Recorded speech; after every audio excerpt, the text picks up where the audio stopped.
أعوذ بالله من الشيطان الرجيم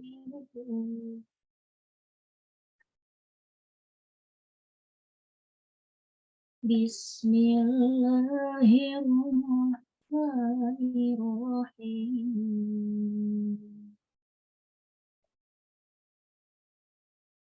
يا أيها الذين آمنوا اتقوا الله اتقوا الله ولتنظر نفس ما قدمت لغد واتقوا الله إن الله خبير بما تعملون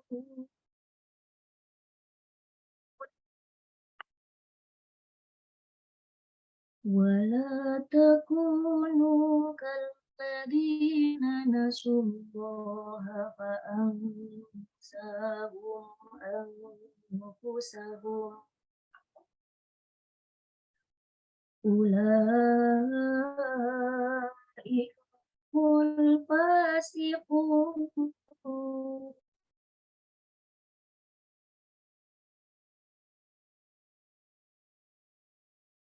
لا يستوي أصحاب النار وأصحاب الجنة أصحاب الجنة هم الفائزون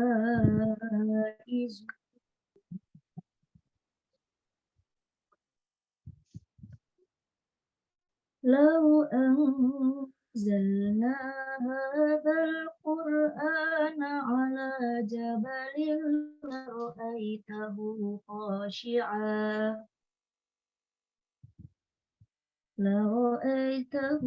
خاشعا متصدعا من خشية الله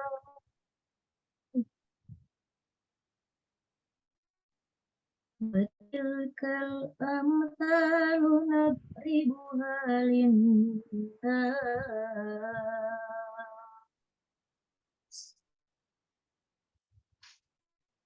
وتلك الأمثال نضربها للناس لعلهم يتفكرون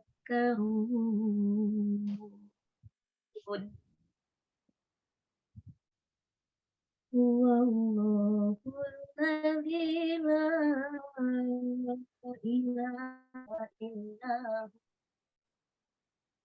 عالم الغيب والشهادة هو الرحمن الرحيم صدق الله العظيم. Aku berlindung kepada Allah dari godaan syaitan yang terkutuk dengan menyebut nama Allah yang Maha Pengasih lagi Maha Penyayang. Wahai orang-orang yang beriman, bertakwalah kepada Allah dan hendaklah setiap orang memperhatikan apa yang telah diperbuatnya untuk hari esok. Dan bertakwalah kepada Allah. Sungguh Allah Maha Teliti terhadap apa yang kamu kerjakan. Dan janganlah kamu seperti orang-orang yang lupa kepada Allah, sehingga Allah menjadikan mereka lupa akan diri sendiri. Mereka itulah orang-orang fasik. Tidak sama para penghuni neraka dengan para penghuni surga. Para penghuni surga itulah orang-orang yang memperoleh kemenangan.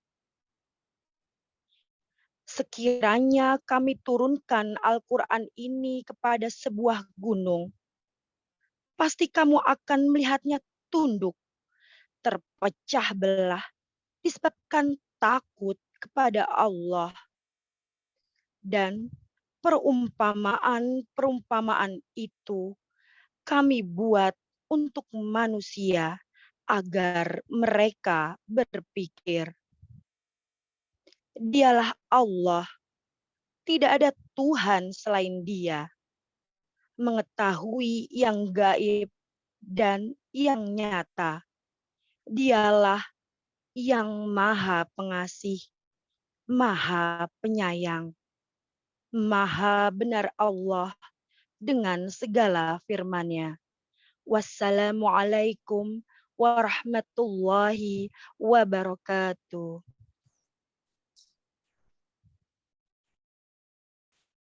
Demikian pembacaan ayat suci Al-Quran. Semoga Allah senantiasa memberikan pahala yang berlimpah kepada kita semua, baik bagi yang membaca maupun yang mendengarkannya. Amin ya Rabbal Alamin. Acara selanjutnya yaitu doa yang akan dipimpin oleh Ustadz Sentioko MPD. Pada Ustadz Yoko kami persilahkan.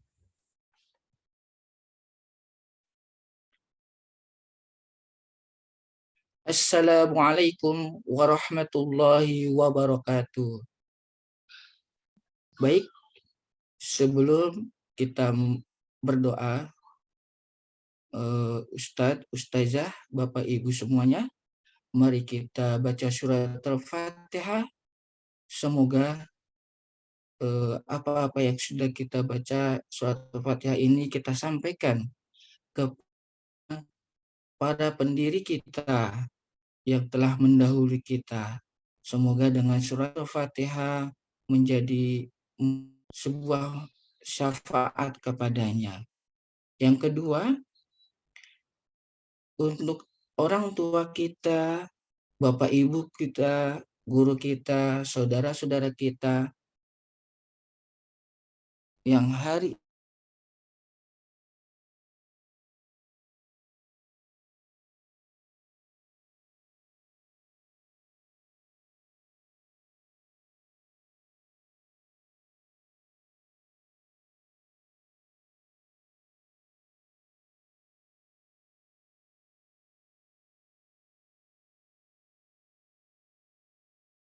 Bapak Yoko, suaranya masih di mute.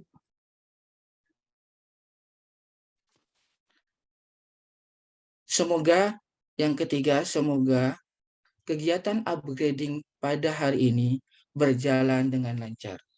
Al-Fatihah. A'udzubillahi minasyaitonirrajim.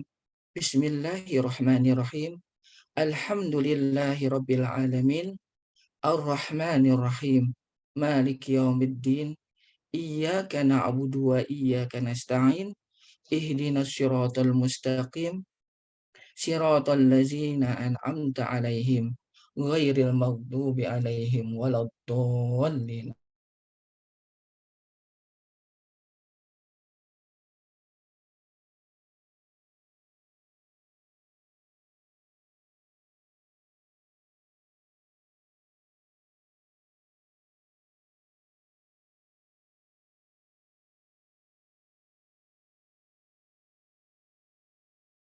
Lakal hamdu wa lakal syukru kama yanbaghi li jalali wajhika wa 'azimi sultanik.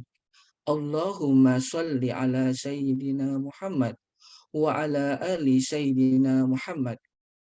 Allahumma inna nas'aluka salamatan fid din wad dunya wal akhirah wa 'afiyatan fil jasad wa ziyadatan fil ilmi wa barakatan fil rizqi wa taubatan qabla al maut wa rahmatan indal maut wa maghfiratan ba'dal maut. Allahumma hawwin alaina fi sakaratil maut wan najata minan nar wal afwa inda hisab. Rabbighfir lana wa liwalidina warhamhuma kama rabbayani shaghira.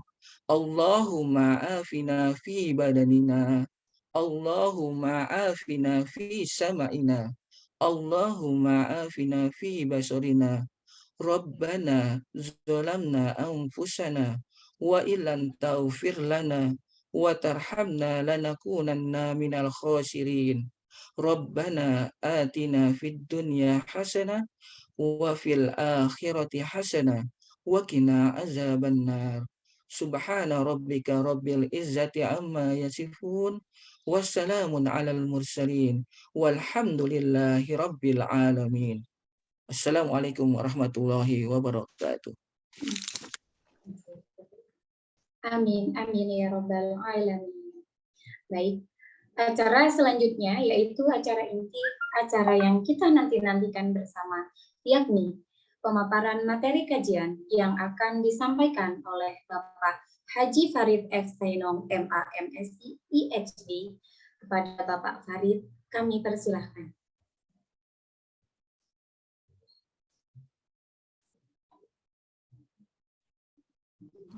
Oke. Saya minta izin share screen dulu ya. Silakan Bapak. Oke.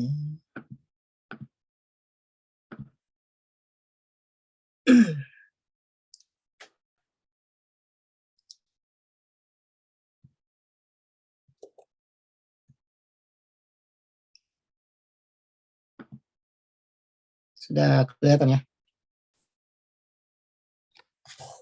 Sudah Bapak. Oke, ya. Terima kasih. Bismillahirrahmanirrahim. Assalamualaikum warahmatullahi wabarakatuh. Alhamdulillah, wassalatu wassalamu ala rasulillah sayyidina Muhammad wa ala alihi wa sahbihi ajma'in, amma ba'du. Yang kami hormati Imam Besar Masjid Istiqlal, Profesor Dr. Kiai Haji Nasaruddin Umar, yang kami hormati Direktur Madrasah Istiqlal Jakarta, Pak Taufik Rahman, yang kami hormati para kepala madrasah, kepala bagian, konsultan, serta Bapak Ibu, Ustadz, Ustazah di lingkungan Madrasah Istiqlal Jakarta, serta Bapak Ibu lainnya, rekan-rekan lainnya yang mengikuti kegiatan kita ini. Alhamdulillah kita bertemu lagi, bersilaturahmi lagi di dalam program upgrading untuk guru-guru Madrasah Istiqlal Jakarta. Saya tadi ingin menyampaikan hal yang berbeda sebenarnya, tapi setelah mendengar ayat Al-Quran yang dibaca tadi, saya coba langsung switch temanya ke Al-Quran itu sendiri, dan saya ingin mencoba kita semua bisa memahami bersama-sama ya, saling mengingatkan bagaimana kemudian Al-Quran sebenarnya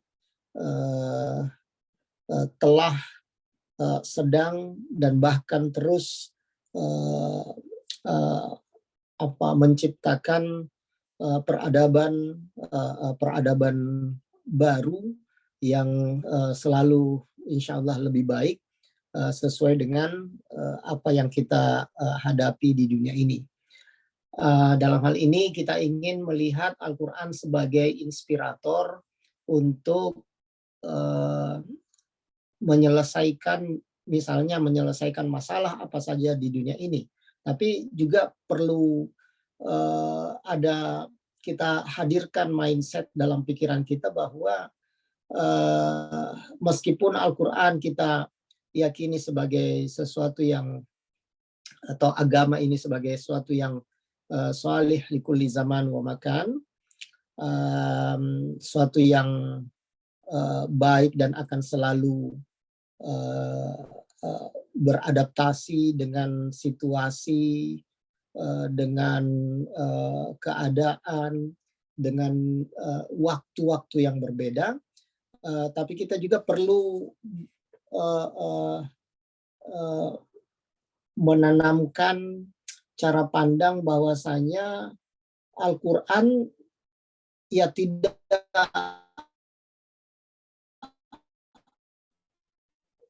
menyebutkan atau membahas segala apa mau katakan secara detail, ya. Al-Quran yang hanya yang hanya setebal mushaf yang kita pegang itu ya tidak mungkin bisa mencakup segala hal dari A sampai Z. Tetapi inspirasinya, nilai-nilainya itu sudah ada di dalam Al-Quran.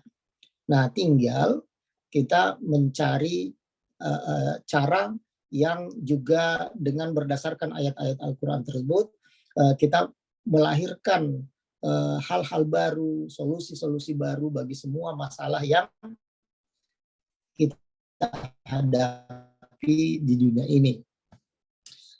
Bukan, ya tentu saja bukan untuk merubah keyakinan kita tentang Al-Quran, ya enggak ya, biar tidak disalahpahami ini. Tetapi ya juga menjadi salah satu kekuatan Al-Quran yang walaupun hanya sekitar 6.000-an ayat misalnya, itu sudah bisa membahas sangat banyak atau nilai-nilainya sudah menjiwai banyak hal di dunia ini. Dan itu yang pasti tidak kita temukan di dalam buku-buku karya-karya manusia. Ensiklopedia Americana misalnya, yang sudah dicetak ulang sekian kali, ya masih terus. Dan jadi misalnya Ensiklopedia Americana atau Britannica misalnya itu sekarang ada sudah sampai sekitar 40-an jilid, ya. Tetapi akan selalu diperbaharui karena sifatnya menanggapi hal yang kasuistis. Nah, sementara Al-Quran meskipun ada yang kasuistis, dan ini menjadi salah satu kelebihannya, bisa menjiwai banyak persoalan-persoalan. Sehingga Al-Quran tidak perlu ditambah ketika manusia terus hidup. Tidak perlu ditambah isinya. Yang perlu terus diupayakan untuk selalu hidup dan bahkan ditambah adalah tafsirnya. Dan itulah yang dilakukan oleh para mufassir, para ulama untuk menunjukkan bahwasanya nilai-nilai yang dikandung dalam Al-Quran ini bisa menjiwai segala masa, segala keadaan sampai hari kiamat kelak. Dan itu yang oleh Allah janjikan, ya, inna nahnu nazzalna dzikra wa inna lahu lahafizun. Kami yang menurunkan Al-Quran dan kami pula yang menjaganya. Di sini menarik, Allah menggunakan kata ganti kami, domir kami di sini, ya, inna, domir kami. Dalam salah satu kaidah tafsir dikatakan ketika Allah berlaku sebagai subjek dalam Al-Quran dan Allah menggunakan domir nahnu, kami, maka berarti ada pihak-pihak lain yang juga terlibat di dalam upaya-upaya atau kata kerja yang disebutkan dalam ayat tersebut. Nah, ini ayat menggunakan domir nahnu, kami, ya. Jadi kalau kita bicara tentang Al-Quran dan penjagaannya atau Al-Quran dan masa pewahyuannya misalnya, banyak pihak terlibat, ya. Jadi misalnya Al-Quran turun, ada yang langsung ke Nabi, ya, melalui entah melalui ru'ya shadiqah, mimpi yang shadiq dari Allah Subhanahu wa taala, atau Nabi sedang merenung tiba-tiba wahyu turun, atau memang yang paling sering adalah wahyu turun melalui malaikat Jibril. Nah, berarti malaikat Jibril terlibat di dalam proses pewahyuan. Makanya digunakan istilah nahnu, ya, kami turunkan al-zikra, dalam hal ini Al-Quran. Belum lagi nanti lahafizun, ya, kami yang menjaganya, termasuk diantaranya adalah para penghafal Al-Quran, ya. Kalau kita ngerti misalnya sejarah Jam'ul Quran, pengumpulan Al-Quran, kita akan lihat waktu itu Zaid bin Thabit misalnya mensyaratkan ada 2 saksi untuk menyatakan bahwa ayat-ayat ini memang adalah ayat-ayat Al-Quran. Maka kemudian ketika ada satu hal di mana hanya ada 1 saksi dan kemudian tiba-tiba muncul saksi lain yang menunjukkan bahwa ada ayat Al-Quran, maka kemudian itulah menjadi salah satu bukti betapa banyak pihak yang akan terlibat dalam penjagaan Al-Quran. Begitupun ketika Al-Quran ditulis dengan banyak pengembangan, ya. Jadi seperti kita tahu huruf nun, ba, ta, sa itu ya di awal pertama kali ditulis tidak ada titiknya. Nun tidak ada titik atas, ba tidak ada titik bawah, ta tidak ada titik 2 di atas, sa tidak ada titik 3 di atas. Ya, tetapi bagaimana sahabat bisa membedakannya? Nah, itu karena mereka menghafal Al-Quran. Jadi kalau misalnya kata-kata inna nahnu nazzalna di sini, ya, titiknya dihilangkan untuk huruf nun, ya, yang tidak pernah baca Al-Quran mungkin tidak bisa membaca. Tetapi yang menghafal Al-Quran atau sering mendengar talaqi Al-Quran, dia pasti bisa membaca walaupun tidak ada titiknya. Tetapi kemudian para sahabat juga sudah melihat kemungkinan. Ini ijtihad Umar bin Khattab yang selalu menarik, ya. Termasuk mengumpulkan Al-Quran itu idenya Umar bin Khattab, pertamanya ditolak oleh Abu Bakar. Nah, sampai kemudian pada Ali bin Abi Thalib, ya, memerintahkan supaya perlu membuat tanda-tanda baca, ya, tanda-tanda diakronik untuk kemudian orang yang tidak menghafal Al-Quran, tidak biasa talaqi, tidak biasa sima'an, itu bisa membacanya dengan tanda-tanda tersebut. Nah, maka diciptakanlah titik-titik ini, ya. Maka diciptakanlah baris fathah, kasroh, dhammah dan sebagainya, ya, sampai kemudian tanda-tanda baca yang mengharuskan kita berhenti, kita terus, ya, atau yang memang membutuhkan bacaan-bacaan yang tidak lazim kalau hanya diimlakkan saja tulisannya, ya. Maka banyak kode-kode di dalam Al-Quran yang ya bagus kalau kita pahami, ya, sebagai upaya agar umat Islam ketika melihat tanda-tanda tersebut dapat membacanya dengan benar. Oke. Jadi Al-Quran turun baik yang langsung dari Allah kepada Nabi atau melalui malaikat Jibril dan kemudian dipelihara hingga akhir zaman kelak oleh banyak pihak. Mulai dari, jadi setiap kali ada yang mau merubah-rubah pasti ketahuan karena orang banyak yang menghafal. Ya, nanti ini menjadi salah satu model peradaban yang akan kita lihat nantinya. Al-Quran turun di saat orang-orang Arab pada waktu itu sangat tinggi peradabannya terkait dengan bahasa, ya, khususnya bahasa Arab. Jadi itu disebut sebagai puncak peradaban bahasa di masa-masa turunnya Al-Quran. Nah, tentu ini melahirkan banyak analisa, ya. Nah, mungkin kalau nggak salah kita sudah pernah belajar dulu beberapa pertanyaan, misalnya mengapa Al-Quran turun dalam bahasa Arab. Ya, ya banyak tawaran jawaban yang menunjukkan bahwasanya ya karena keunggulan bahasa Arab.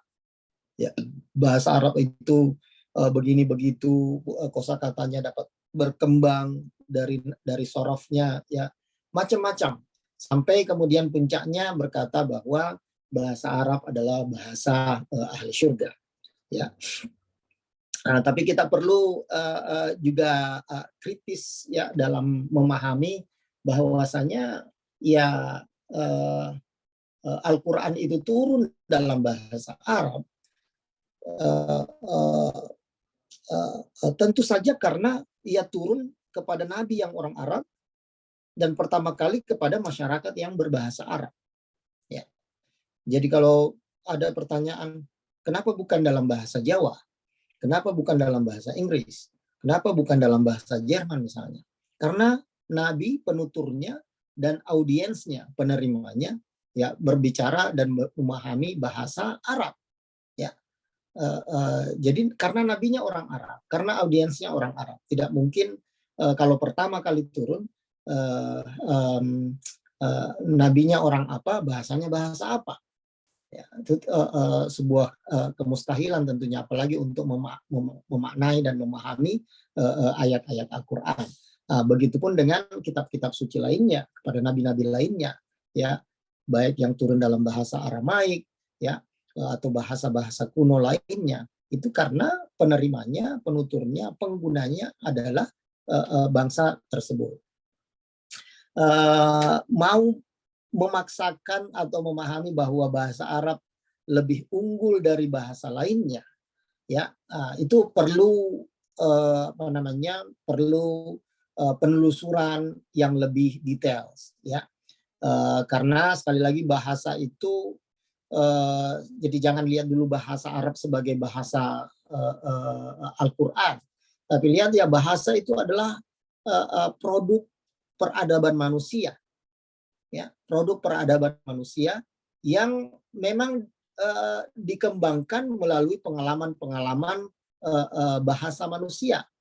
Ya, mungkin kemudian kalau dengan Al-Quran atau dalam bahasa atau bahasa Aramaik sebelumnya untuk kitab-kitab suci lainnya, bahasa itu kemudian kita sebut juga berkembang karena bantuan kitab suci.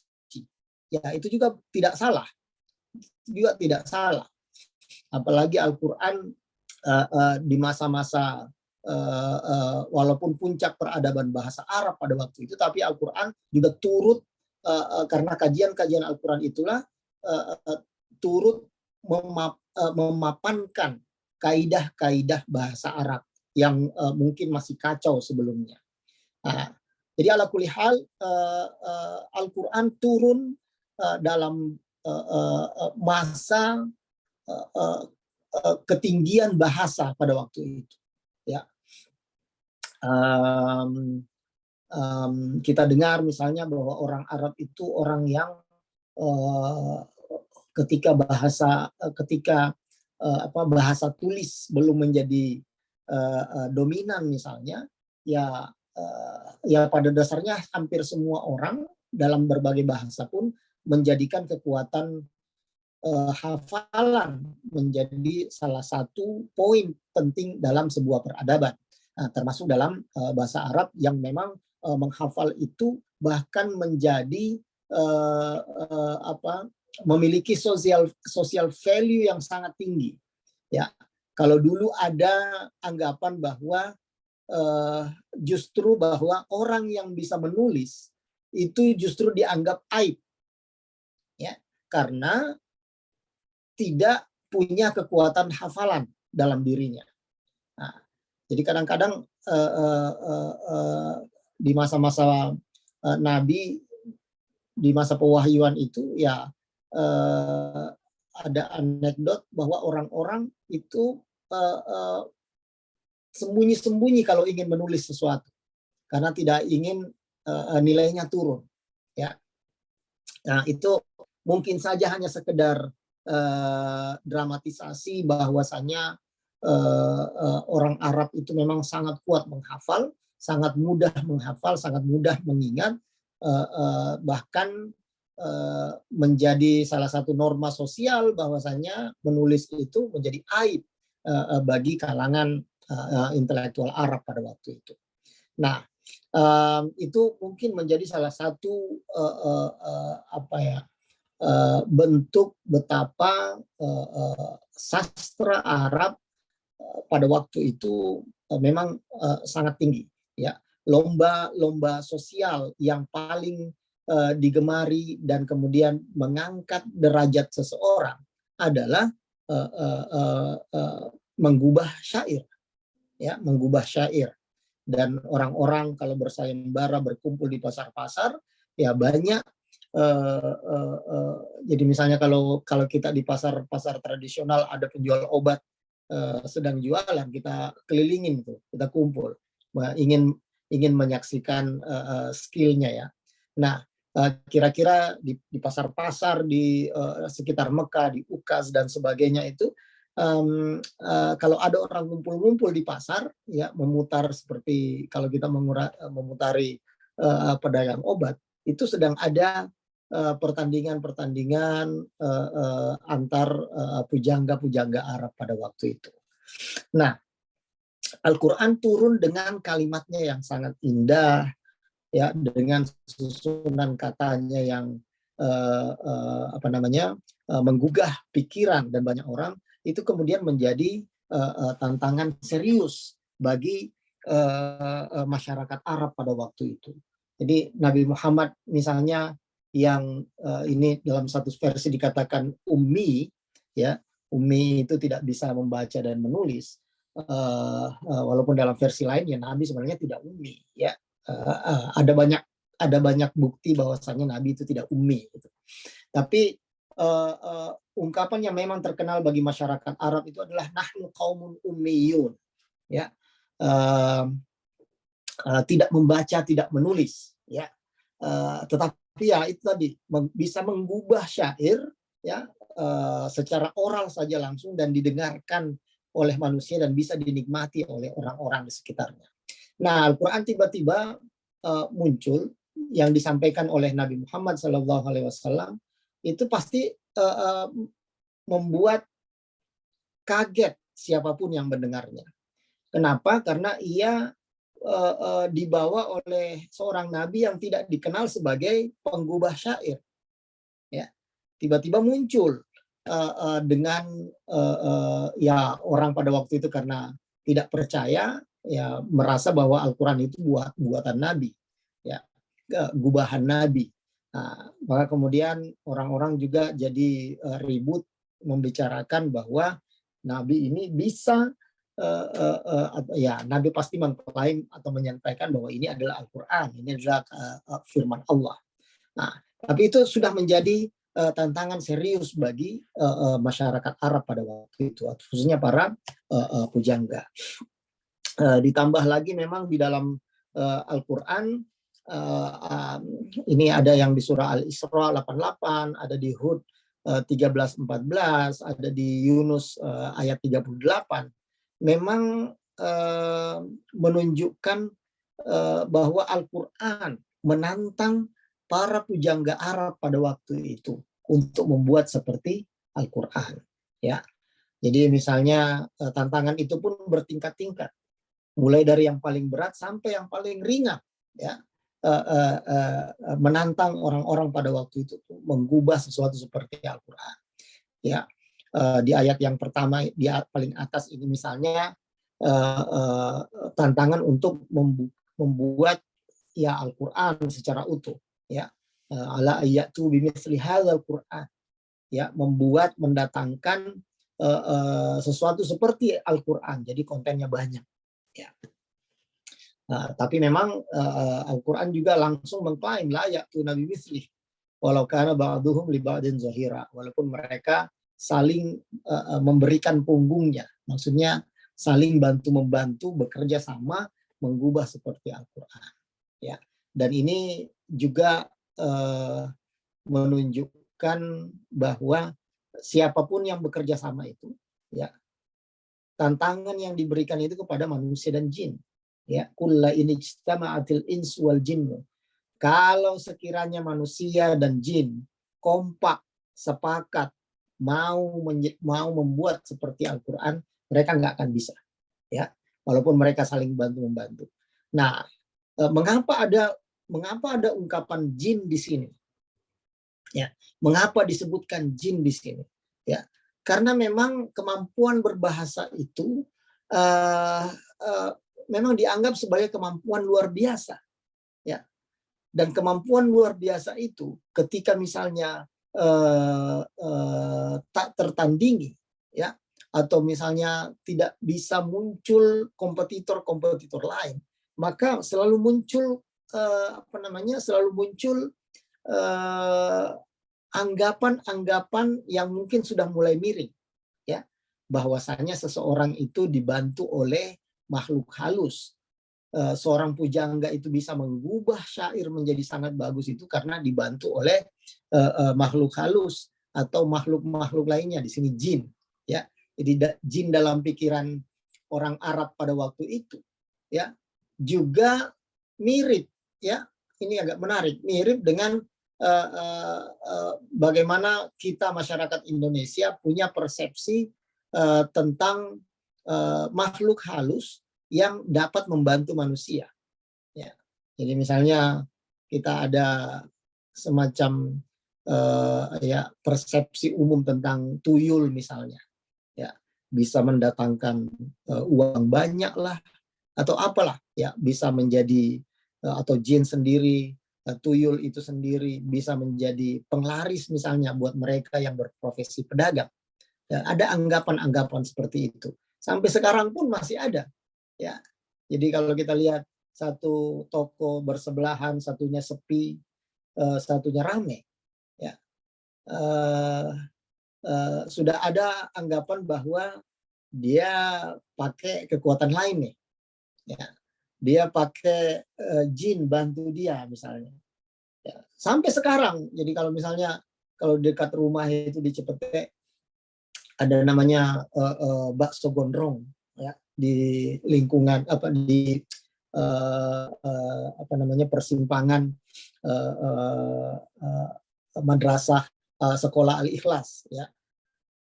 Di situ ada bakso gondrong namanya. Itu mahal sekali, hanya gerobak-gerobak, tapi mahal sekali, harganya sampai 50.000. Tapi orang tetap datang rame, ya.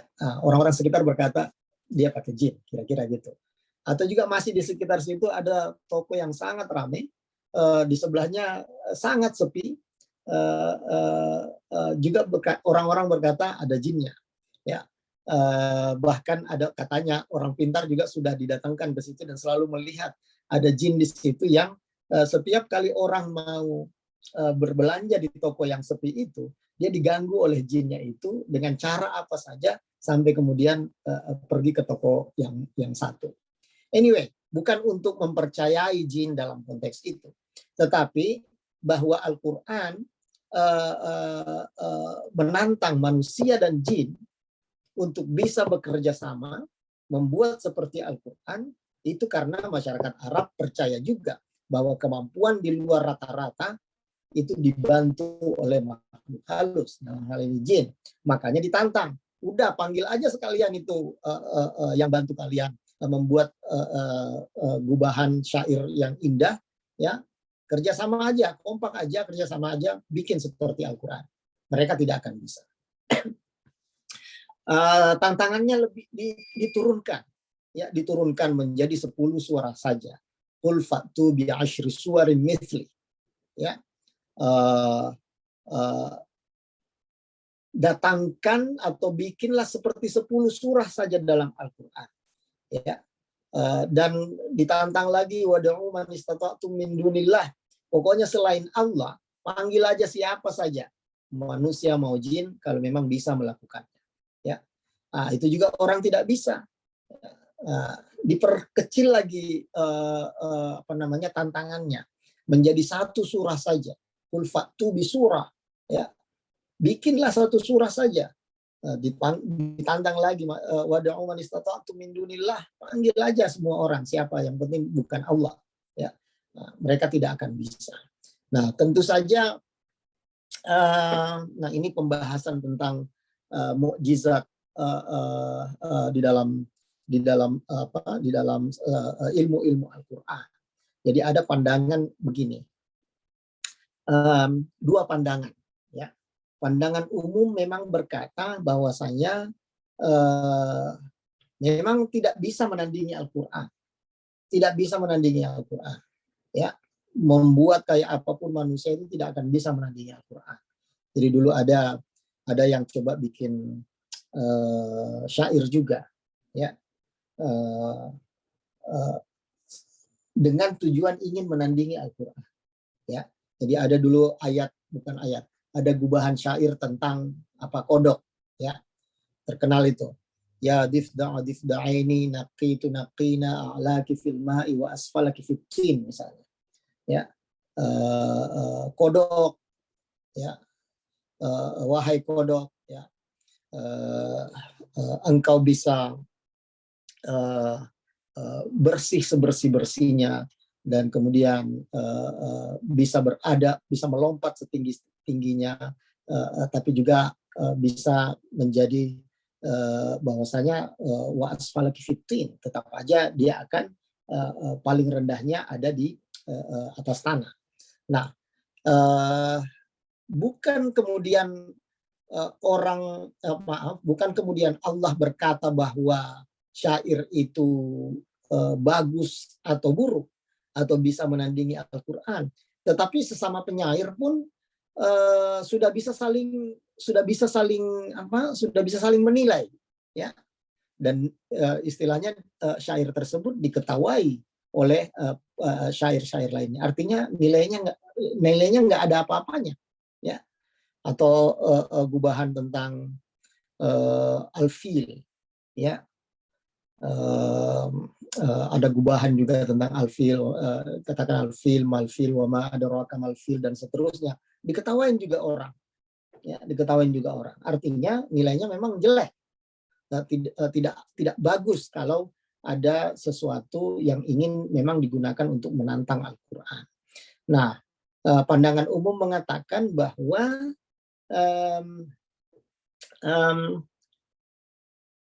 memang manusia tidak mampu membuatnya. Ya, memang manusia tidak mampu membuatnya. Nah, ada pandangan lain yang mungkin mencoba ingin lebih rasional, bahwasanya sepertinya tidak mungkin manusia tidak membuat susunan-susunan seperti yang ada dalam Al-Qur'an, karena dia tetap bahasa Arab, ya, yang orang juga bisa buat, apalagi para penyair dapat mengubah syair dengan mudah sebenarnya, ya. Jadi tidak mungkin mereka nggak mampu membuat sesuatu seperti Al-Qur'an. Nah, ini memang pandangan Mu'tazilah, ya, yang sangat rasional. Kemudian cara dia menjelaskan, memberikan argumen bahwa dan pada akhirnya tidak ada yang bisa menandingi Al-Qur'an adalah karena ada istilah sirfah. Ya. Sirfah itu dari kata sorofa yang berarti mengalihkan. Ya. Mengalihkan. Nah, makanya money changer itu disebut sorafah karena mengalihkan satu mata uang ke mata uang lainnya. Nah, dalam istilah sirfah ada pengandaian bahwasanya kemampuan mengubah syair yang dimiliki manusia itu dialihkan ke hal lain, ya. Atau mungkin bahasa yang lebih tegas adalah Allah mencabut kemampuan mereka.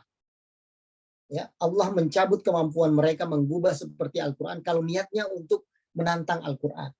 Nah, ini bagi kalangan Mu'tazilah lebih masuk akal untuk diterima, ya, karena memang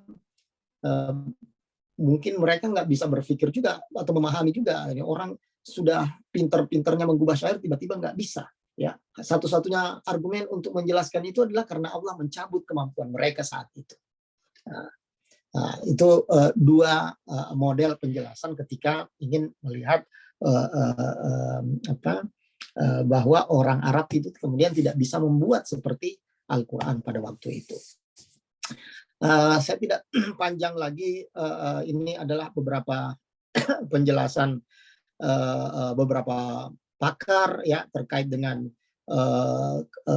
keunggulan bahasa Al-Quran ya yang disampaikan di dalam Al-Quran ini dengan sangat indah, baik oleh ini ada penulis namanya Ahmad Darwish, menulis buku Al-Balagha Al-Qur'aniyah fi dirasah fi jamaliyatin nassil Qur'ani ya. Juga ingin menegaskan bahwasanya mukjizat bayaniyah Al-Quran itu memang luar biasa, tidak tertandingi. Ada lagi Salahuddin Abdul Tawwab, Surah Al-Adabiyah fil Qur'an Karim, bentuk-bentuk sastra di dalam Al-Quran. Jadi ungkapan-ungkapan tentang kehebatan Al-Quran. Az-Zamakhsyari dalam tafsirnya juga mengatakan hal yang sama dengan mengambil kasus Nabi Yusuf ya.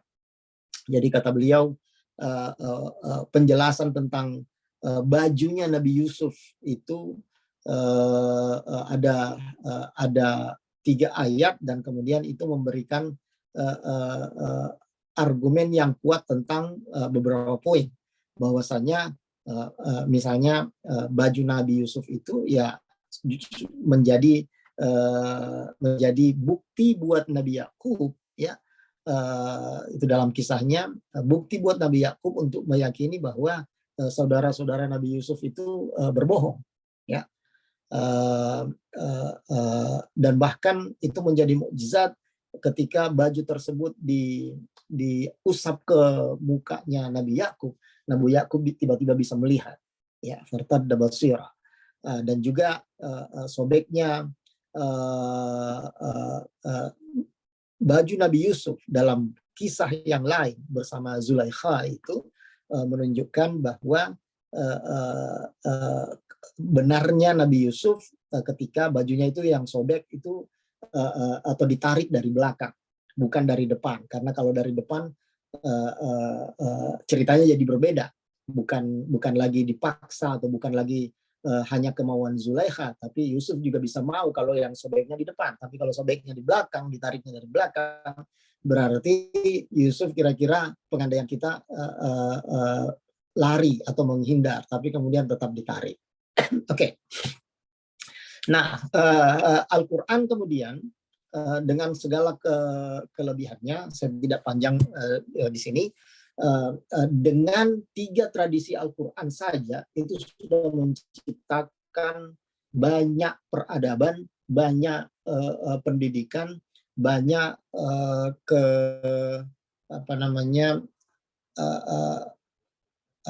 pencerahan buat manusia ya, mulai dari membaca saja ya, bukan main ini Al-Quran satu-satunya kitab suci yang paling sering dibaca di seluruh dunia ya, yang paling sering dibaca di seluruh dunia ya, walaupun kita ya Muslim ini sedang hampir melewati jumlah Kristen di seluruh dunia ya, sudah hampir melewati, tapi ya dengan beberapa variabel. Misalnya kalau Islam Sunni dan Syiah itu digabung sebenarnya sudah bisa melewati jumlah penganut Protestan ya, sudah bisa melewati macam-macam lah caranya, tapi secara umum sudah hampir melewati. Dan semua orang Muslim pada dasarnya merasa berkewajiban untuk bisa membaca Al-Quran ya. Di mana-mana ketika ada 1 sampai 5 komunitas Muslim saja, misalnya di suatu daerah yang baru misalnya, itu selalu mereka akan berpikir gimana nih supaya anak-anak mereka bisa baca Quran ya, bisa langsung dari orang tuanya ya. Yang terpikir umumnya adalah bikin TPA ya, Taman Pendidikan Al-Quran ya, di mana anak-anak mulai diajarin baca Al-Quran ya. Itu di mana-mana, mau sebagai mayoritas apalagi juga sebagai minoritas, semuanya akan berpikir bagaimana supaya anak-anak atau kita anak-anak bisa membaca Al-Quran ya. Belum lagi seni baca Al-Quran ya, yang diperlombakan di mana-mana, ya, mulai dari kalau kita di Indonesia tingkat RT sampai tingkat internasional, ya, ini karena Al-Quran, ya. Nah, itu baru tilawah tuh, membaca Al-Quran dengan mulut, ya, termasuk peradaban yang juga dimunculkan oleh Al-Quran melalui tilawah, yang sebenarnya tidak ada, bisa kita maksud misalnya membaca dan menulis, ya. Seni kaligrafi Al-Quran adalah satu-satunya seni kaligrafi yang dijiwai oleh kitab suci yang paling ramai di seluruh dunia, ya. Kaligrafi Al-Quran dengan berbagai macam khot misalnya, ya, Diwani Farisi, Diwani Jali, Kufi dan sebagainya, ya. Nah, itu singkat saja tilawah. Tradisi menghafal Al-Quran, ya, paling banyak di seluruh dunia Islam, ya. Mau dibandingkan dengan tradisi agama lain yang mungkin paling dianggap cukup kuat dalam menghafal kitab-kitab sucinya itu Yahudi, ya. Tapi mau dibandingkan secara kuantitatif dengan umat Islam yang menghafal Al-Quran, jauh, sangat jauh, ya. Qiraah ini dalam pengertian menganalisis atau memahami makna-makna Al-Quran, membaca untuk memahami Al-Quran, ya.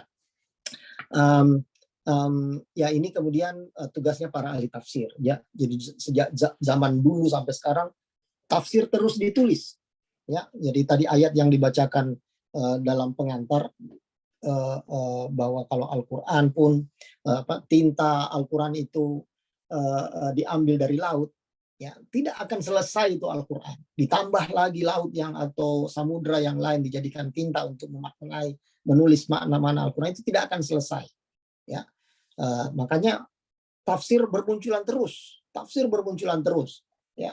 Ya, kalau kita hari ini di Indonesia ada yang lengkap tafsir Al-Misbah misalnya. Nah, itu bukan yang pertama tentu saja, dan tentu juga bukan yang terakhir nantinya, karena akan muncul tafsir-tafsir berikutnya sampai akhir zaman.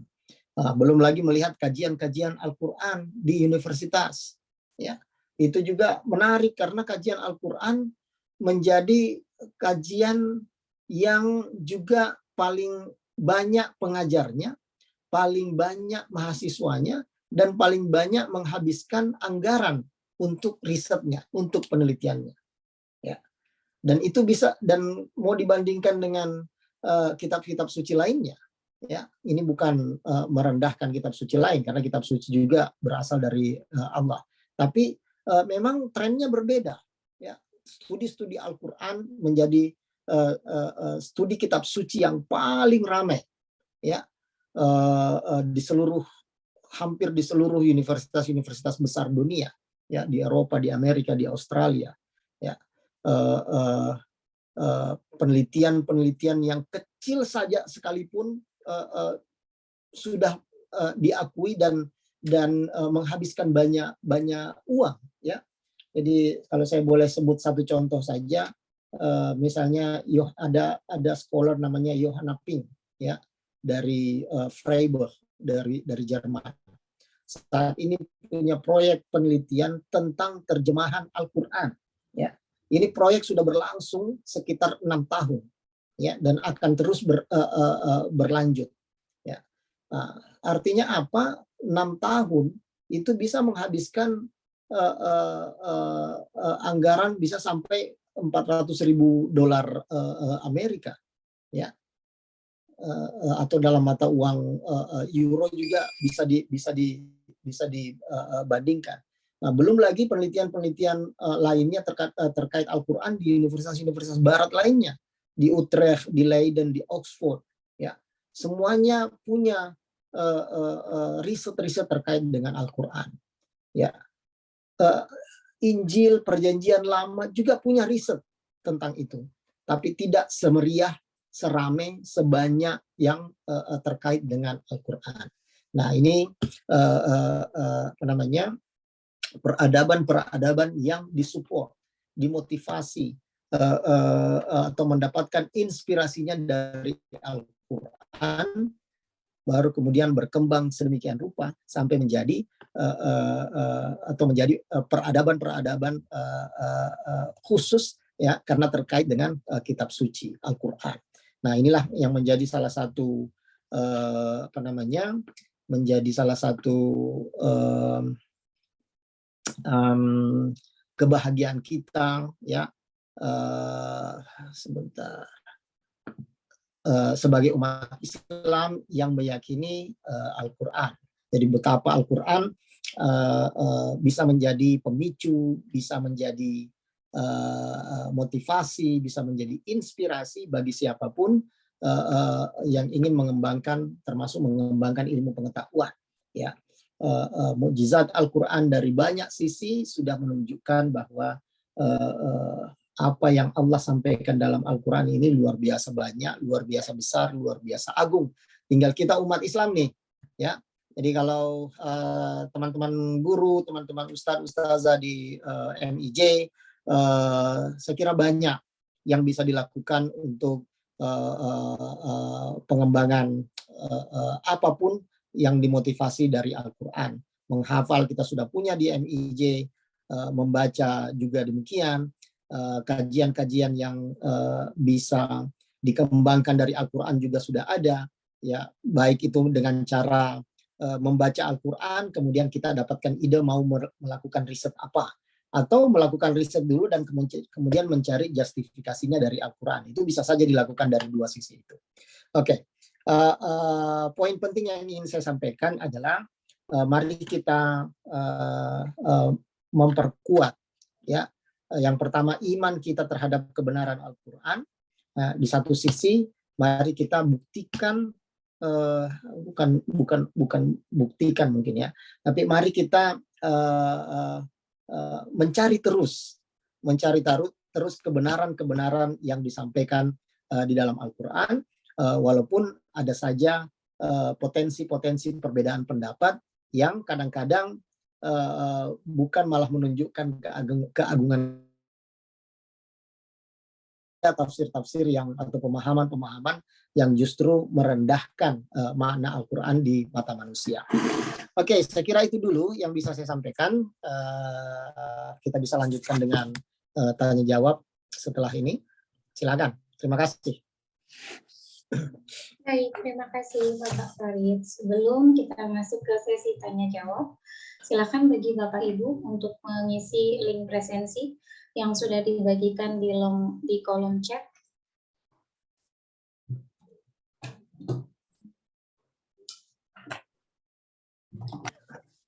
Selanjutnya cara sesi tanya jawab. Silakan bagi Bapak Ibu yang ingin bertanya boleh raise hand atau mungkin menuliskan pertanyaan di kolom chat.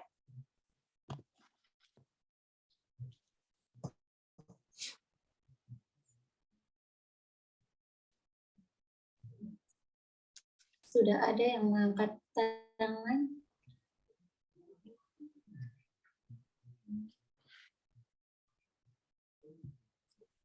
Ya, sudah ada yang mengangkat tangan itu. Iya, silakan.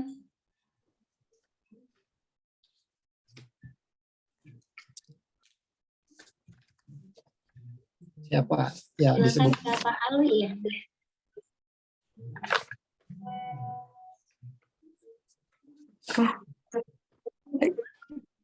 Bu Zaki ya. Iya, silakan Ibu. Oke, baik. Mohon maaf, saya pakai dua perangkat.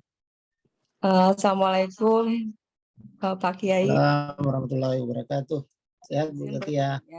Dan mohon arahannya. Rencana itu RA akan membuat juz amma versi RA dan kebutuhan RA saat ini. Mohon arahannya, ini kan bersifat maksudnya Al-Quran ya. Tentunya kemurnian Al-Quran harus kita jaga, kemudian asbabun nuzulnya.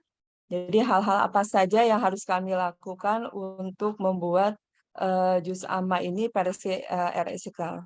Kemudian kemanakah kami harus mentarjih jika ini sudah dikumpulkan. Seperti itu Pak Kiai, mohon arahannya. Assalamualaikum warahmatullahi wabarakatuh. Assalamualaikum warahmatullahi wabarakatuh. Langsung aja digabung sama yang lain biar mungkin.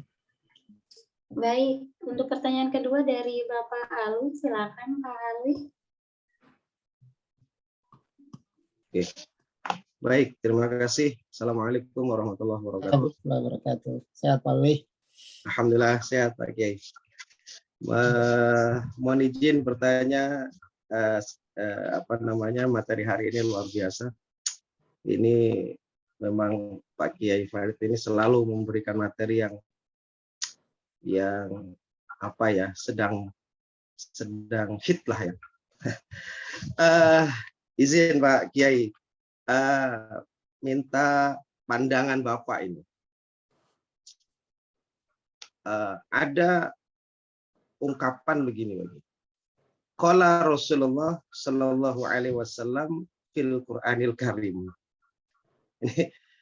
Jadi bahwa dikatakan Rasulullah bersabda di dalam Al-Quran. Jadi tidak langsung dia menggunakan qala Allahu Ta'ala fil Qur'anil Karim, tetapi qala Rasulullah Shallallahu Alaihi Wasallam fil Qur'anil Karim. Mohon pandangannya nih Pak Kiai. Ini pertama. Yang kedua, just information, hanya informasi Pak Kiai bahwa alhamdulillah tahun pelajaran ini Madrasah Istiqlal Jakarta terkait dengan tadi ada 3 tradisi Al-Quran. Kami MIJ menggunakan metode tilawati untuk memperbaiki tahsin anak-anak, mulai dari kelompok bermain sampai madrasah aliyah. Jadi tahun pelajaran ini berjalan ini kami serempak. Sebelumnya mungkin belum serempak, hanya beberapa satuan yang menerapkan metode itu. Tapi tahun ini alhamdulillah bisa serempak, dan Madrasah Istiqlal dalam hal ini Pak Direktur sudah MOU dengan Pondok Pesantren Nurul Falah yang ada di Jawa Timur ya, Al-Falah Jawa Timur. Itu informasi bagi yang mohon doanya dan supportnya, mudah-mudahan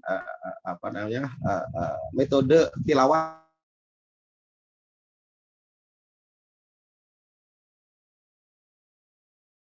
baik, dan harapan kita semua tentu bacaan anak-anak itu menjadi lebih baik.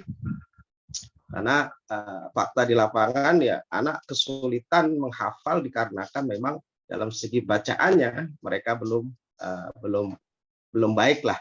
Hanya beberapa yang itu setelah dievaluasi itu baik, dan ternyata berpengaruh. Ketika bacaannya belum pas, ya maka menghafalnya akan sulit. Yang ketiga terakhir, terkait dengan tadi menarik tadi bahwa betul saya sepakat bahwa kita bukan merendahkan Al-Quran dengan kitab-kitab yang lain. Toh pada prinsipnya sumbernya juga datanya dari Allah, katakanlah Zabur, Taurat, Injil kan gitu. Pertanyaannya gini apa ada, katakanlah sudah ada riset terkait dengan bagaimana komparasi dari 4 kitab suci ini yang kemudian berkaitan dengan di mana sih letak kesamaan ataupun mungkin perbedaan hasil riset itu? Apakah ada terkait dengan, kalau itu ada, menarik tapi kayak untuk diinformasikan. Terima kasih, mungkin sementara itu dulu. Assalamualaikum warahmatullahi wabarakatuh. Assalamualaikum warahmatullahi wabarakatuh. Terima kasih Pak Ali. Silakan Bapak Farid. Ini 2 aja dulu ya. Ini sudah 4 pertanyaan ini. Oke. Yang pertama dari Bu Zatia tadi, ya saya kira sangat bagus. Jadi ini juga bagian dari pengembangan bagaimana Al-Quran itu bisa dirasakan manfaatnya oleh komunitas-komunitas tertentu dengan concern tertentu, ya. Jadi misalnya dulu kita punya Al-Quran yang ditulis sedemikian rupa saja tanpa ada misalnya yang sekarang kita sebut sebagai Quran pojok misalnya, yang ayatnya selalu habis di pojok gitu ya. Kemudian halaman berikutnya mulai dengan ayat baru. Nah, itu sangat baik, sangat mudah untuk para penghafal Al-Quran. Ya, bukan kemudian berkata yang tidak demikian tidak lebih baik daripada Quran pojok misalnya, tidak ya. Sampai pada Quran berwarna ya, buat yang lebih gampang bisa menemukan mana harus didengungkan ya, bacaannya bagaimana ya, macam-macam. Nah, itu karena untuk bisa memberikan manfaat yang lebih pada komunitas-komunitas tertentu dengan concern tertentu pula ya. Nah, saya kira cukup baik ide tentang juz amma versi RA ya. Saya sendiri belum lihat betul bagaimana pengembangan atau spesifikasi yang diinginkan dalam juz amma versi RA misalnya. Baru mungkin saya bisa lebih banyak komentar. Tapi secara umum saya ingin berkata begini, tidak perlu khawatir dengan segala inovasi yang ingin dikembangkan agar fungsinya lebih terasa untuk dalam hal ini untuk anak-anak RA, KB misalnya. TK ya. Ya saya tidak ahli, tapi mungkin saja ada hal-hal yang bisa lebih ditangkap, lebih dicerna dan ujungnya lebih bermanfaat untuk anak-anak RA dengan visualisasi tertentu dari cetakan-cetakan Al-Quran, dalam hal ini juz ammanya saja ya. Nah, entah dengan warna-warna yang berbeda ya, entah dengan garis-garis tertentu, entah dengan tanda-tanda tertentu pula yang bisa memberikan sekali lagi manfaat untuk anak-anak seusia mereka misalnya ya. Nah, itu sama dengan ketika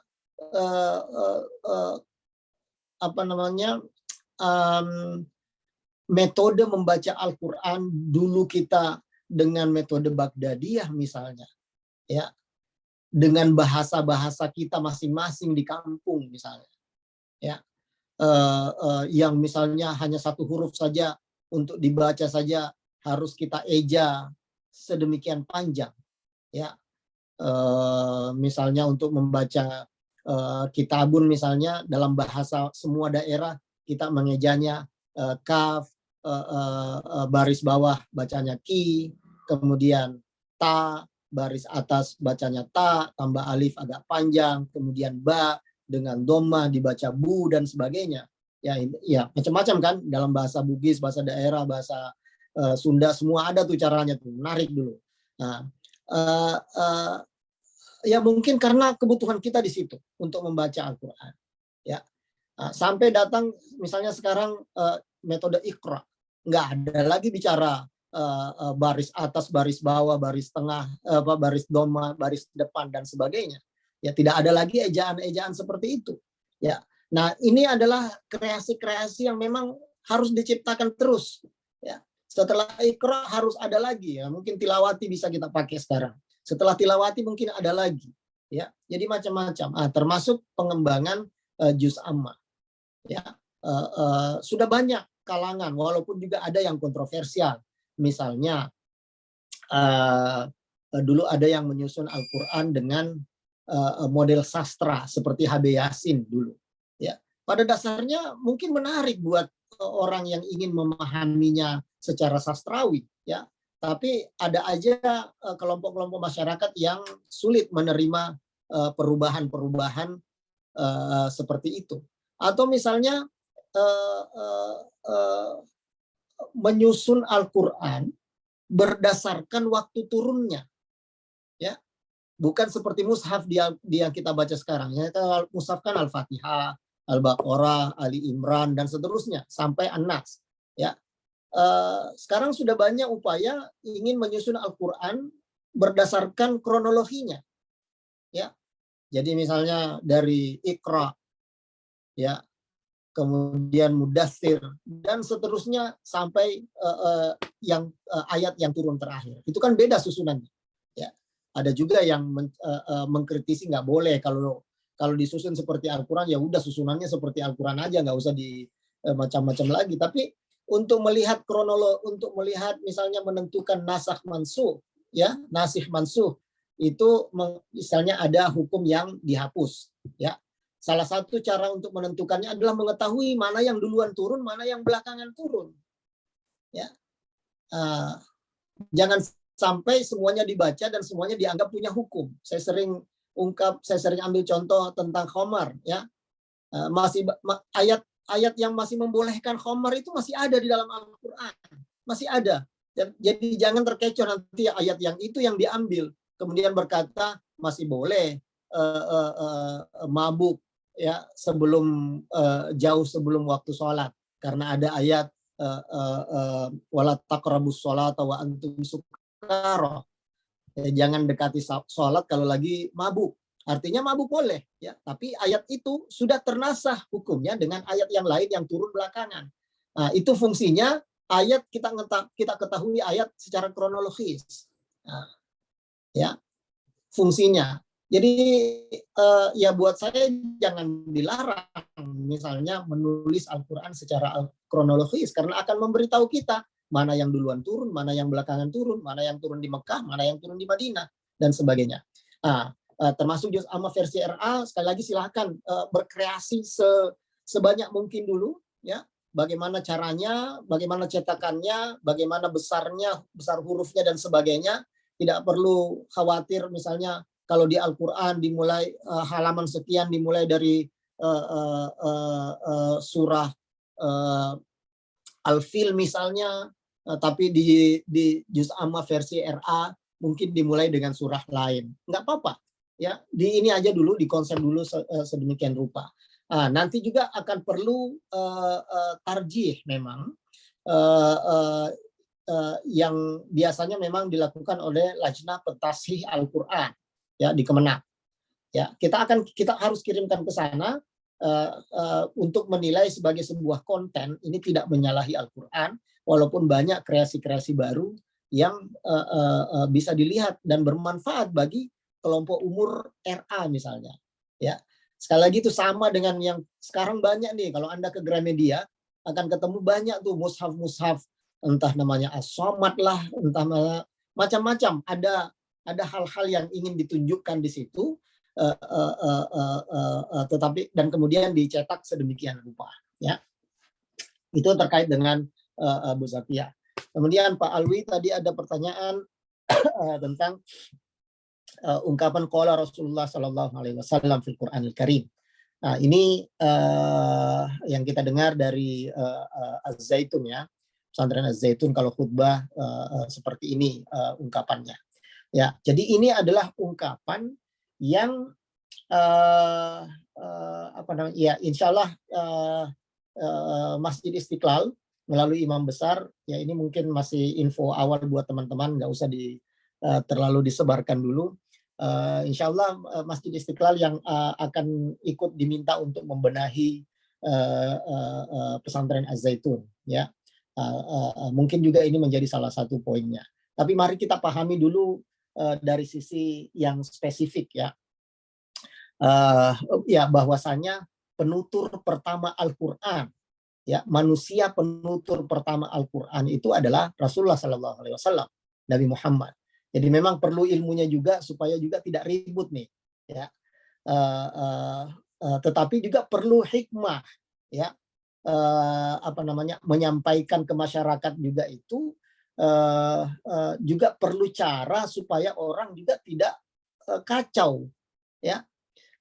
Jadi kalau dengan alasan, jadi mungkin si Pak Panji Gumilang pernah memang menjelaskan, ya, karena memang penutur pertama, manusia penutur pertama Al-Quran itu Rasulullah. Ya, ini bukan untuk berkata bahwa Al-Quran itu adalah ucapan Nabi. atau kata Nabi, bukan kata Allah. Ya, maksudnya tidak demikian. Tapi untuk berkata bahwa ya manusia pertama penutur Al-Quran itu ya Nabi Muhammad. Nah, dari sisi itu pada dasarnya bisa dipahami. Ya, cuman karena di telinga kita, di kebiasaan kita hanya selalu berkata kalau Allah Taala fil Quranil Karim, khususnya di saat khutbah, ya mungkin orang menjadi sensitif. Ya, yang sebenarnya ya inilah yang perlu kita pikirkan. Mungkin saja boleh dari segi ilmu Al-Quran, ya, tetapi kalau disampaikan ke masyarakat umum itu bisa menimbulkan kekacauan. Ya, sama dengan kalau Anda belajar sejarah Al-Quran, ya, sejarah Al-Quran dengan penelitian-penelitian yang ada, atau mungkin yang sederhana begini nih, yang dulu sempat rame juga. Quran dari Maroko sampai ke Indonesia atau dipoto, ya, huruf fa itu tidak ada titiknya, huruf qaf itu 1 titik di bawahnya, ya. Kemudian tiba-tiba orang berteriak ini merubah Al-Quran, ya, ini merubah Al-Quran, padahal tidak, ilmunya kan ada memang, atau bahwa titik-titik itu atau tanda-tanda diakronik itu bukan sesuatu yang inherent dalam Al-Quran, karena dia adalah pengembangan penulisan Al-Quran di masa sahabat, khususnya mulai dari masa Ali sampai sekarang, ya. Jadi ya keliru juga untuk berkata bahwa titik-titik itu dianggap karena berbeda dari yang sering dia baca, dianggap merubah Al-Quran, ya. Padahal kan tidak demikian, ilmunya memang ada, yang cara menulis itu juga berbeda-beda, ya. Yang kita baca ini ya Rasam Utsmani, ya. Yang mushaf kita ini Rasam Utsmani, nanti ketemu misalnya Al-Quran khususnya cetakan Maroko akan kelihatan berbeda. Tapi ilmunya memang ada. Jadi jangan kemudian karena berbeda dari yang umum kita kemudian tiba-tiba berkata ini untuk merubah Al-Quran. Tidak demikian.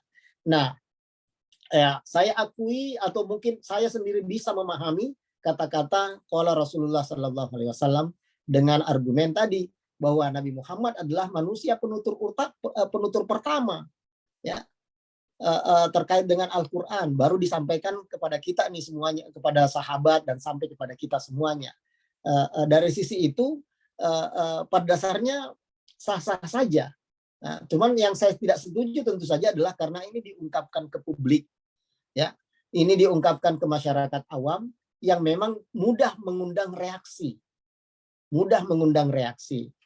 jadi kemudian ya buat saya kalau hanya bikin ribut di masyarakat buat apa, ya, padahal kalau Allah Taala fil Quranil Karim itu tidak ada masalah, tidak mengundang masalah gitu, pakai saja yang biasa yang tidak mengundang masalah, ya. Cuman ya gitu, kadang-kadang memang harus punya pikiran, ya istilahnya harus jadi orang gila dulu kalau ingin membuat perubahan atau dianggap gila oleh orang. Ya Nabi pun juga dianggap gila oleh orang sebagai orang gila, ya, pada waktu pertama kali membawa perubahan itu. Ya artinya memang kadang-kadang harus siap dengan konsekuensinya. Ya termasuk misalnya dulu Al-Quran dicetak yang versi HB Yasin itu, ya dia punya pemikiran bahwa Al-Quran ini perlu dipahami juga dari segi sastra, perlu dinikmati juga dari segi sastra. Makanya teknik menulisnya atau memisah-misah, memotong-motongnya juga berbeda-beda dari mushaf yang kita baca. Jadi teman-teman yang saya kira semuanya sudah pernah mengecap ilmu-ilmu Al-Quran, tidak mudah tersinggung, ya, dengan persoalan-persoalan baru. Tapi kendati pun demikian, ya tidak perlu memunculkan hal-hal yang hanya menguras energi saja, ya, walaupun ilmunya ada. Disitulah hikmahnya kita berilmu, yang guru-guru kita sering sebutkan adab itu lebih diutamakan lebih dahulu daripada ilmu, ya. Jadi kemudian tidak hanya berilmu kemudian hanya menciptakan kekacauan di tengah masyarakat, ya. Kita perlu mempertimbangkan itu semua. Oke. Metode tilawati ya alhamdulillah saya kira itu bagus untuk terus digalakkan untuk guru-guru, untuk siswa, ya seringkali khusus untuk Al-Fatihah misalnya, memang sering dinasihatkan oleh ulama, jangan pindah ke surah lainnya atau jangan pindah ke ayat berikutnya kalau bacaannya masih salah, ya. Walaupun ada metode lain, bacanya penting dia baca aja dulu banyak gitu kan, tapi itu satu metode juga. Tapi nasihat ulama memang khususnya Al-Fatihah misalnya, jangan ajarkan atau jangan pindah ke ayat lain sebelum bacaannya bagus, karena itu yang akan nempel terus di pikirannya, karena itu yang akan terus dia akan bawa semasa hidupnya. Dikasih tahu juga oleh orang lain nanti bacaan yang benar mungkin dia anggap salah karena itu yang dia selalu baca seumur hidupnya. Ya termasuk ya orang yang tanpa ilmu misalnya atau sedikit ilmu misalnya hanya bicara tentang membaca tarqiq, ya tebal tipisnya sebuah bacaan, ya justru dipengaruhi oleh kebiasaan lidahnya misalnya. Karena tarqiqnya misalnya orang Jawa beda dengan tarqiqnya orang Arab misalnya, ya. Jadi memang perlu memberikan banyak pengetahuan kepada siapapun anak didik kita, salah satunya dengan metode tilawati, saya kira sudah sangat bagus gitu. Nah, tentang komparasi kitab suci, ya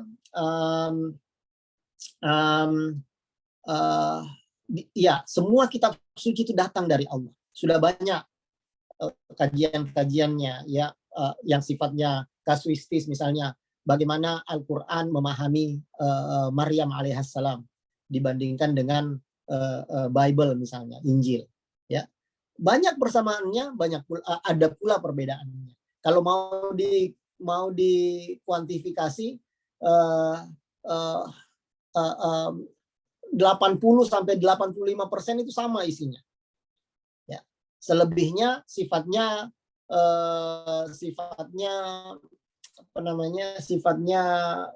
fikih yang kemudian memunculkan perbedaan. Coba lihat Ten Commandment di dalam perjanjian lama dan perjanjian baru.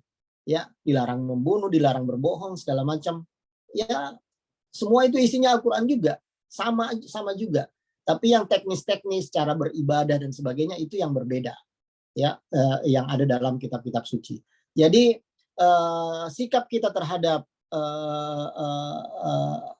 kitab suci agama lain, ya, khususnya kitab-kitab samawi ini, ya, yang sering disampaikan pada kita adalah la tusaddiquhum jami'an wa la tukadzibuhum jami'an, ya, jangan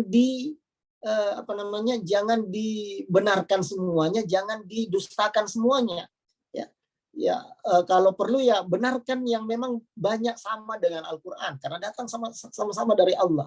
Jadi kita juga jangan alergi dengan kitab suci agama lain, ya, karena sumbernya dari Allah sama, ya, istilahnya ya kalau memang sesuai dengan Al-Quran ya sah-sah saja kita pakai saja sama-sama, ya. Jangan kemudian karena ajarannya ada dalam Al-Quran kemudian agama lain dilarang pakai, padahal ada dalam itu. Sama dengan kalau di Malaysia non Muslim dilarang menggunakan kata Allah, ya, padahal kan itu ada di kitab suci semua masing-masing. Orang Arab Kristen, orang Arab non Muslim ya kalau kaget juga nyebutnya Masya Allah atau Subhanallah, ya. Jadi jangan dilarang orang lain menggunakan kata Allah karena memang sama, ya, karena memang sama. Nah, apalagi orang ya itu tadi orang non Muslim yang berbahasa Arab atau tinggal di Timur Tengah berbahasa Arab pasti banyak. Jangan dilarang malah, ya. Nah, itu satu hal yang perlu kita pahami bersama-sama terkait dengan kitab-kitab suci. Ya. Saya kira di situ dulu. Kalau masih ada 1-2 pertanyaan, silakan. Baik, terima kasih Bapak. Izin ada satu pertanyaan dari Silakan. Pertanyaannya begini Pak Yai, mengapa di dalam Al-Quran penggunaan nama Allah memakai dhamir nahnu, padahal Allah itu sendiri tunggal atau esa? Mohon penjelasannya Pak Yai. Ya, oke, terima kasih. Itu yang tadi sudah saya jelaskan di awal sebenarnya, termasuk inna nahnu nazzalna dzikra wa inna lahu lahafizun. Nah, jadi Allah itu esa, ya. Tetapi seringkali dalam Al-Quran Allah menggunakan domir nahnu, kata ganti nahnu, ya. Ulama menafsirkan bahwasanya ya karena memang kalau memahami lebih detail lagi ayat-ayat tersebut, memang ada pihak lain yang terlibat, bukan hanya Allah. Ya, macam-macam. Coba lihatlah ayat-ayat yang di mana Allah menggunakan istilah kami. Ya, kalau bicara tentang azab neraka, ya berarti Allah bicara kaminya termasuk Allah dan para malaikat. Ya, dalam ayat tadi inna nahnu nazzalna dzikra, ya proses penurunan ayat Al-Quran itu juga melibatkan Jibril, ya, yang dalam banyak cerita ngambil dari Lauh Mahfuz atau terima amanah dari Allah disampaikan kepada Nabi. Berarti Al-Quran turun juga dengan perantara Jibril, dan itu selalu mapan kita hafal, kita pahami ketika mendefinisikan Al-Quran. Ya, kalamullahil munazzalu ala Rasulillah sallallahu alaihi wasallam biwasitati Jibril, ya, dengan perantara Jibril. Berarti ya ada pihak lain yang ikut terlibat. Termasuk waktu lahafizun, kami yang menjaganya. Tadi saya jelaskan kami itu termasuk para penghafal Al-Quran yang menjaga otentisitas Al-Quran dari zaman ke zaman, dari masa ke masa. Ya, jadi itu salah satu alasan mengapa Allah menggunakan kata kami di dalam Al-Quran. Jadi bukan semata-mata karena Allah sendirian, Allah itu tunggal, Allah itu esa, kemudian harus menggunakan kata huwa atau kata saya. Ya, di dalam hal yang lain yang memang Allah sendirian di situ, tidak melibatkan pihak lain yang menggunakan domir atau kata ganti saya. Ya, misalnya dalam banyak ayat berkata ana rabbukum fa'budni, saya ini Tuhanmu, maka sembahlah aku. Jadi nggak dipakai sembahlah kami, ya, karena memang yang Allah tegaskan di situ adalah diri Allah sendiri dan kemudian untuk menyembah Allah Subhanahu wa Ta'ala. Saya kira demikian. Baik, terima kasih penjelasannya Pak Yai. Mungkin satu pertanyaan lagi dari Bapak Edi. Silakan.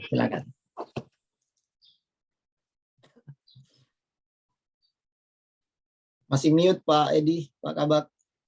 Oke, siap. Terima kasih Bu Yuli. Ya. Assalamualaikum Pak Kiai. Waalaikumsalam. Ya, siap Pak Kiai. Alhamdulillah.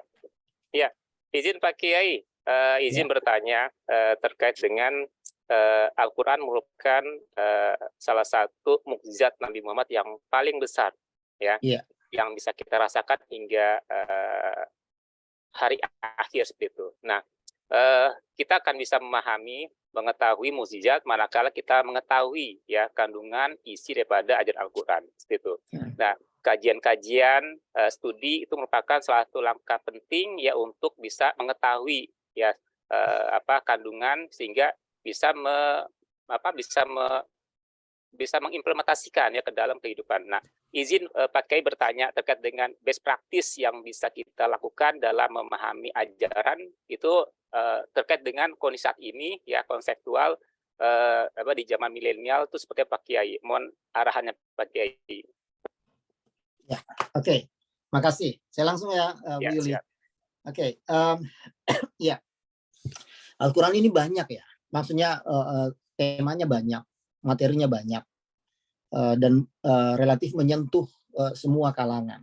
Ya, ada yang mungkin cocok untuk kalangan tertentu membahas ayat-ayat tertentu saja dan sebagainya. Ya, jadi ya mungkin juga bukan untuk berkata bahwa apa yang dilakukan oleh santri di pesantren yang menghabiskan waktu belajar tafsir dari Al-Fatihah sampai An-Nas misalnya, ya, atau para ulama yang memang menghabiskan waktu, menghabiskan umurnya untuk menulis tafsir Al-Quran, ya. Nah, kalau Jadi apa ya? Kita boleh memilah-milah Al-Qur'an, memecah-mecah bagian-bagian Al-Qur'an kalau memang ada apa namanya? audiens tertentu yang ingin memaknai beberapa hal saja di dalam Al-Qur'an. Ya, kalau para saintis misalnya akan lebih mudah apa namanya memahami keagungan Al-Qur'an ketika bertemu dengan ayat-ayat sains. Ya, bahkan saya berani berkata bahwa bentuk atau rasa keagungan yang didapatkan oleh para fisikawan, saya sering sampaikan ini, para fisikawan terkait dengan ayat-ayat Al-Qur'an, ayat-ayat kauniyah tentang alam semesta, itu melebihi rasa keagungan yang dimiliki oleh ulama terhadap Al-Qur'an, oleh para mufassir. Ya, kenapa? Karena apa namanya? horizon atau cakrawala berpikir para fisikawan terkait dengan alam semesta itu jauh melebihi cakrawala berpikirnya ulama. Ya. Ulama paling jauh hanya sampai bintang matahari saja mungkin. Itu kalau dia belajar fisika juga. Ya. Sementara fisikawan bisa berpikir tentang planet terjauh itu di mana. Jarak terjauh yang bisa diukur ini sekarang berapa jaraknya. Ya. Galaksi-galaksi yang ada di alam semesta ini seperti mereka itu lebih paham. Ya. Dan pikirannya lebih mampu memahami itu, dan kemudian kalau dihubungkan dengan Allah yang menciptakannya, berarti bentuk keagungan yang dia rasakan itu melebihi apa yang dapat dicerna, dipikirkan, dirasakan oleh para ulama yang tidak mengerti tentang alam semesta. Ya. Nah sekarang kalau apa namanya, kalau audiensnya adalah milenial, ya tentu saja tentu tidak sedikit yang ingin kita raih di situ. Milenial juga banyak, ya. Ada yang kadang-kadang bukan masalah temanya, tetapi cara menyampaikannya, ya, metode menyampaikannya, ya, konteks menyampaikannya. Nah itu beda, ya. Apa namanya, tidak mesti konvensional ceramah di atas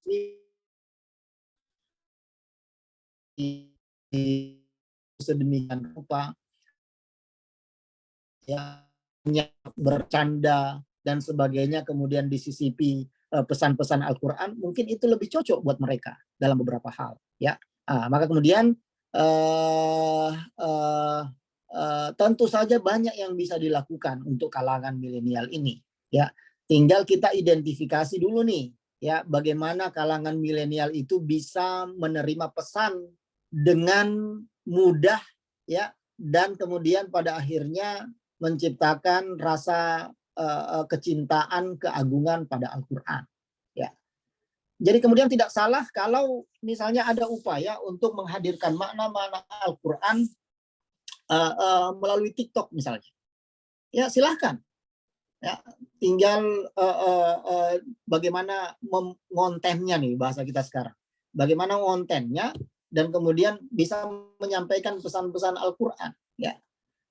Dulu kita belajar tajwid dari guru-guru yang memang kita harus duduk sama, ya, dengan pakaian tertentu dan sebagainya. Melalui TikTok orang belajar tentang tajwid, ya, cara membaca Al-Qur'an yang benar dan sebagainya. Ya, itu jadi apa saja bisa kita lakukan pada dasarnya. Kita pilah-pilah audiensnya siapa, ya. Yang jelas kalau TikTok mau dipakai untuk anak pesantren mungkin nggak ada gunanya, ya. Justru buang-buang energi dan sebagainya. Ya, memang istilahnya audiens untuk memahami, membaca, mempelajari Al-Qur'an itu kan semakin beragam. Dan karenanya perlu banyak orang yang kita ajak kerjasama nih, ya. Mungkin saya menjelaskan tafsir untuk kalangan milenial, ya, tidak sebaik misalnya siapa, Habib Ja'far menjelaskan satu sisi saja dari satu ayat misalnya, dan mungkin lebih bisa diterima oleh kalangan artis, ya. Mengapa? Karena ada gaya yang dia sampaikan dan itu pas buat mereka, ya. Walaupun ya tidak apa ya istilahnya, tidak berkata misalnya bahwa Habib Ja'far itu selalu lebih pintar dari para mufasir misalnya. Ya. Jadi pokoknya kita memang membutuhkan orang siapapun yang bisa menghadirkan makna-makna Al-Quran dengan caranya, dengan gayanya, yang kemudian lebih bisa menghadirkan penerimaan yang lebih luas, ya, lebih masif, lebih baik dari masyarakat, dari berbagai segmennya. Ya, jadi memang kita tidak boleh saling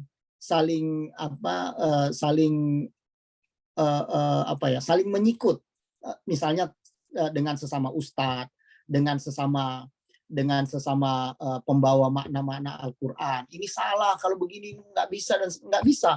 Ya mungkin punya audiensnya masing-masing, ya. Dan itu bisa, yang kalau kita misalnya dibawa ke sana nggak bisa apa-apa juga, orang nggak bisa paham, nggak bisa cerna dan sebagainya. Tapi kalau dia bicara dan sebagainya, ya mungkin lebih baik, justru lebih baik mereka yang berbicara tentang itu daripada kita yang mungkin juga menghabiskan umur untuk belajar tafsir. Ya. Jadi saya tidak bisa berkata untuk milenial harus begini, harus begitu dan sebagainya. Ya, tetapi ya kita lihatlah siapa yang paling bisa diterima oleh masyarakat di segmen tertentu misalnya, ya nggak apa-apa. Itu kita gunakan sama-sama berdakwah, sama-sama menyampaikan pesan-pesan Al-Quran. Saya kira itu ya yang bisa kita pelajari sama-sama hari ini. Insya Allah kita lanjutkan kalau ada kesempatan-kesempatan lainnya. Terima kasih, mohon maaf atas segala kekurangan. Assalamualaikum warahmatullahi wabarakatuh. Saya mohon pamit duluan ini, Bapak Ibu sekalian. Ya, siap. Ya. Terima kasih. Mau lanjut Pak di Zoom yang lain. Ya. Silakan Pak Yai. Terima kasih. Sekian kajian yang sangat bermanfaat bagi kita. Semoga apa yang tadi disampaikan oleh Bapak Farid menjadi pedoman sekaligus renungan bagi kita sekalian. Al-Quran memiliki posisi yang amat vital dan terhormat dalam masyarakat Muslim di seluruh Indonesia, di seluruh khususnya di seluruh dunia. Di samping sebagai sumber hukum, pedoman moral, bimbingan ibadah, dan doktrin keimanan, Al-Quran merupakan sumber peradaban yang bersifat historis dan universal. Karena pada prinsipnya, kita di sini adalah forum ilmu dan mencari kebenaran serta mencari ridha Allah Subhanahu wa taala. Mari kita mencari terus kebenaran yang telah tertuang di dalam Al-Quran. Baik, acara yang terakhir yaitu penutup. Mari kita tutup acara ini dengan bacaan hamdalah. Alhamdulillahirabbil alamin. Istighfar 3 kali. Astaghfirullahalazim, astaghfirullahalazim, astaghfirullahalazim. Doa kafaratul majelis. Subhanakallahumma wa bihamdika asyhadu an la ilaha illa anta astaghfiruka wa atubu ilaik. Saya selaku MC mohon undur diri. Mohon maaf jika ada salah kata dan kalimat yang kurang berkenan di hati para hadirin. Sampai bertemu di kajian bulanan berikutnya. Akhirul kalam. Wassalamualaikum warahmatullahi wabarakatuh. Waalaikumsalam warahmatullahi wabarakatuh.